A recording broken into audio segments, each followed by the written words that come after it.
드리면서 저희가 첫 번째 준비한 뉴스 우선 영상으로 만나보시겠습니다.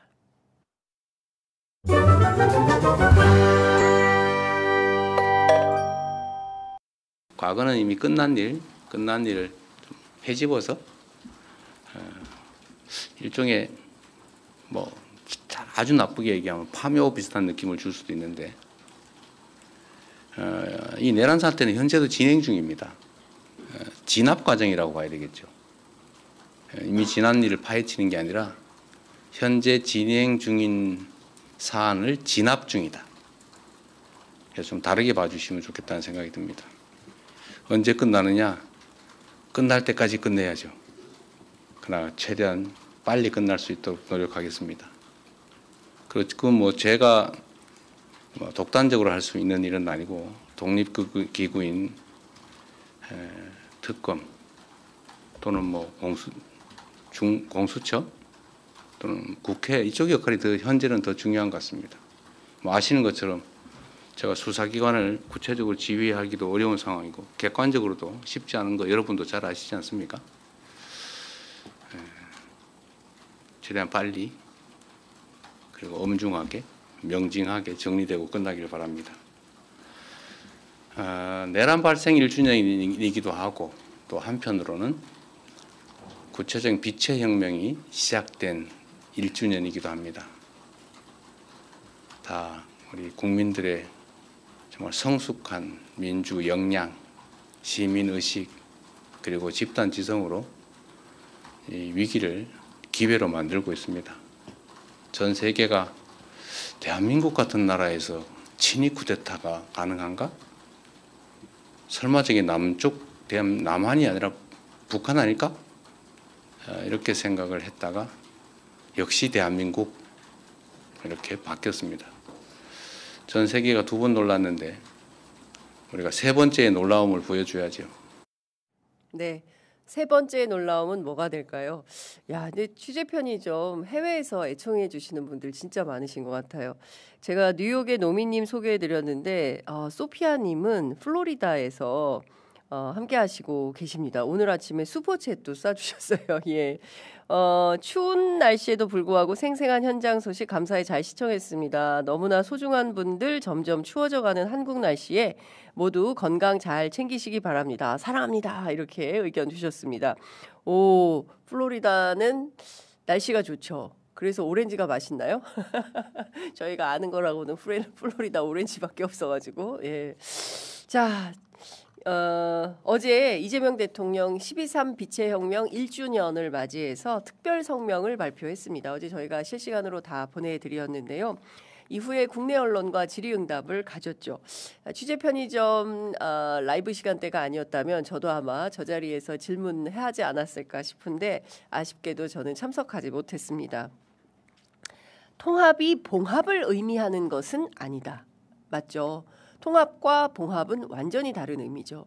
지금 제가 어제 오늘 조중동을 비롯한 보수 언론들 특히 기성 레거시 미디어들의 논조를 보면 대충 덮자. 1년 되지 않았냐. 그만해라. 이겁니다. 예. 했다 치고 넘어가. 이겁니다. 여러분 했다 치고 넘어갈 수 있는 수준의 비상계엄 내란이었습니까? 저는 아니라고 생각합니다. 자, 빛의 혁명은 아직 끝나지 않았고 다시는 쿠데타를 꿈조차 꿀 수 없는 나라, 누구도 국민 주권의 빛을 위협할 수 없는 나라를 만들기 위해서도 정의로운 통합은 필수다. 이렇게 강조했습니다. 이거 저희가 맨날 하는 얘기인데 취재 편의점에서. 그죠? 네. 다시는 내란 같은 거 꿈조차 꿀 수 없는 나라를 만들어야 그것도 우리 대에 만들어야 우리 아이들이 또 이런 일로 고생하지 않아도 된다. 엄동설안에 우리만 나가면 됐지. 우리 애들 또 10년 뒤에 20년 뒤에 30년 뒤에 100년 뒤에 또 우리 애들이 길바닥에 나가가지고 은박지 담요 뒤집어 쓰고 키세스처럼 그렇게 고생해야 되겠습니까? 우리 대에 확실히 저는 끝내야 된다고 생각합니다. 대통령도 확실히 그 뜻을 어제 밝히셨습니다. 민주주의 등불을 밝혀주신 위대한 대한국민과 함께 빛의 혁명을 반드시 완수하겠다 이렇게 다짐했습니다. 기자들이 물어요. 내란 청산 장기화에 따른 개혁 피로감이 있다. 그런가요? 저는 그런 건 전혀 모르겠는데 하여튼 이 기자는 그런 걸 물었습니다. 만약 감기 같은 사소한 질병을 1년씩 치료하고 그럼 그거 무능한 거다. 정말 몸속 깊숙이 박힌 치명적인 암을 제거하는 것은 그렇게 쉽게 끝나지 않는다. 완전한 내란 종식만이 이 불법 계엄의 재발을 막는 최선의 길이다라고 강조한 것이나 다름없다 이렇게 생각을 합니다. 헌정 질서를 통째로 파괴하고 법과 질서 위에 군인의 폭력으로 나라를 지배하고자 시도를 했고 그게 현실이 될 가능성이 매우 높았으며 이런 일은 언제든지 재발할 수 있다 이렇게 강조했습니다. 저는 거기까지 생각을 못했는데요.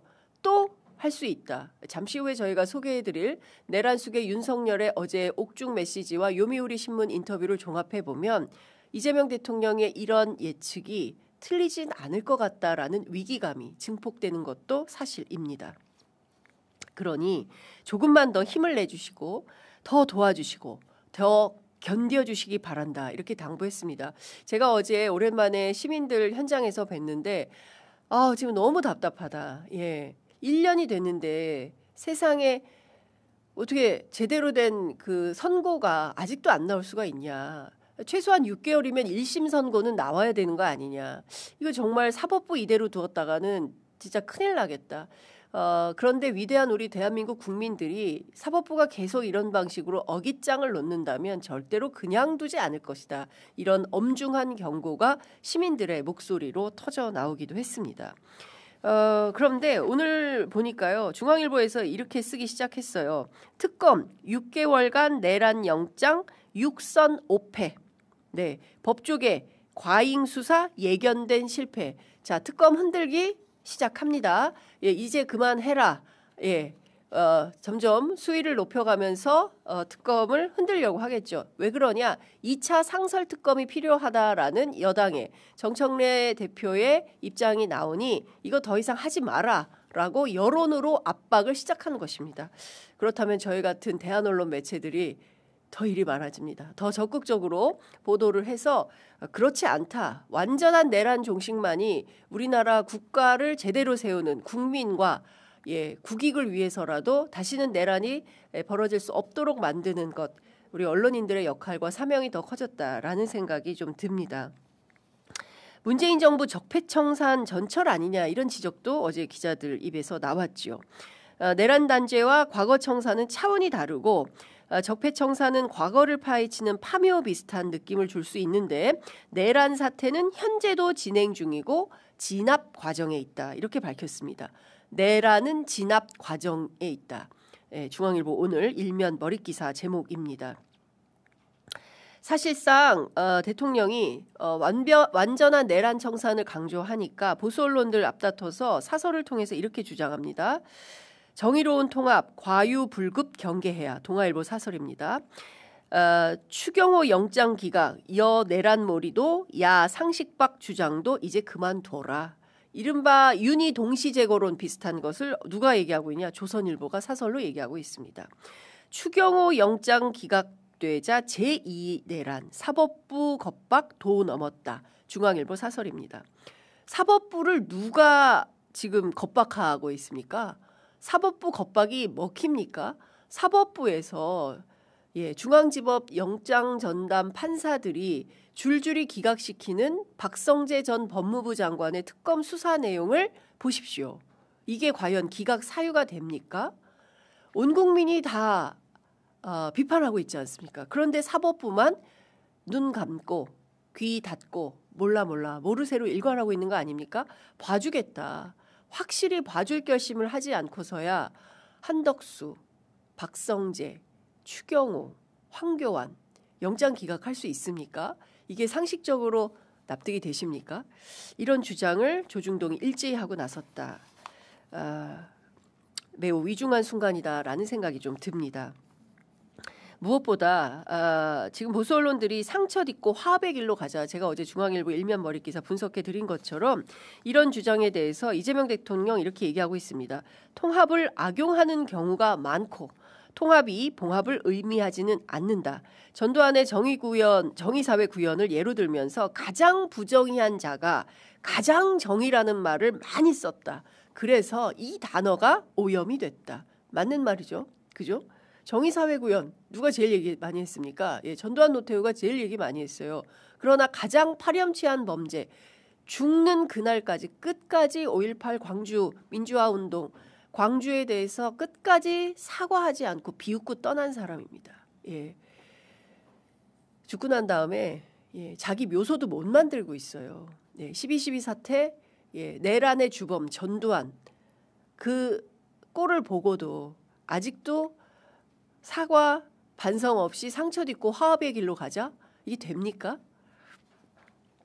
있을 수 없는 일이다. 이재명 대통령이 그제 강조했던 말씀 다시 드리겠습니다.